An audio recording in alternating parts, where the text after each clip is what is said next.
Hi all. So ఈరోజు నా స్టైల్లో సింపుల్గా 5 మినిట్స్లో అయిపోయి ఎగ్ ఫ్రైడ్ రైస్ చూసుకుందామా. సో ఎవరికైనా స్కూల్స్కి వెళ్ళేప్పుడు హడావిడిగా చేయాలన్నప్పుడు ఒక్కసారి ఇలా ట్రై చేయండి. టేస్ట్ అయితే చాలా బాగుంటుంది.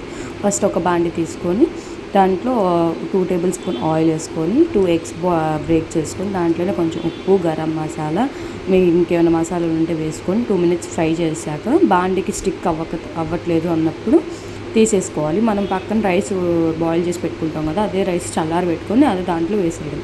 దాంట్లో వేసాక ఒక 2 మినిట్స్ ఇలా తిప్పితే మనకు అప్పుడు ఎగ్ అను రైస్ మిక్స్ అయిపోయింది. మిక్స్ అయ్యాక 2 మినిట్స్ ఆగి మనం దాంట్లోనే ఉప్పు, కారం, పసుపు, గరం మసాలా ఇవన్నీ వేసుకొని, కానీ నేను మిస్ చేసింది ఏంటంటే స్టార్టింగ్లో ఆయిల్ వేసాక అల్లం వెల్లుల్లి పేస్ట్ వేసాక 2 మినిట్స్ ఫ్రై అయ్యాక మనం ఎగ్ వేసుకుంటే టేస్ట్ ఇంకా బాగుంటుంది. ఇలా కూడా బాగుంటుంది. ఇలా ట్రై చేయండి ఒకసారి. మీకు ఇలాంటి మంచి మంచి వీడియోస్ కావాలంటే నా యూట్యూబ్ ఛానల్, ఇన్స్టాగ్రామ్ సబ్స్క్రైబ్ చేయండి.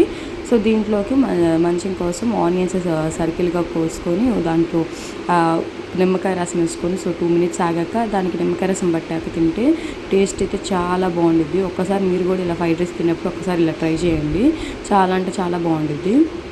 అలా మనం మంచిగా వేసుకుంటూ తినాలి. సో ఇలాంటి వీడియోస్ కావాలంటే నా యూట్యూబ్ ఛానల్, ఇన్స్టాగ్రామ్ని ఫాలో అవ్వండి. Like and subscribe my YouTube channel. Please support my YouTube channel. ఒక్కసారి టేస్ట్ చేయండి. చాలా అంటే చాలా బాగుంటుంది. Thank you all.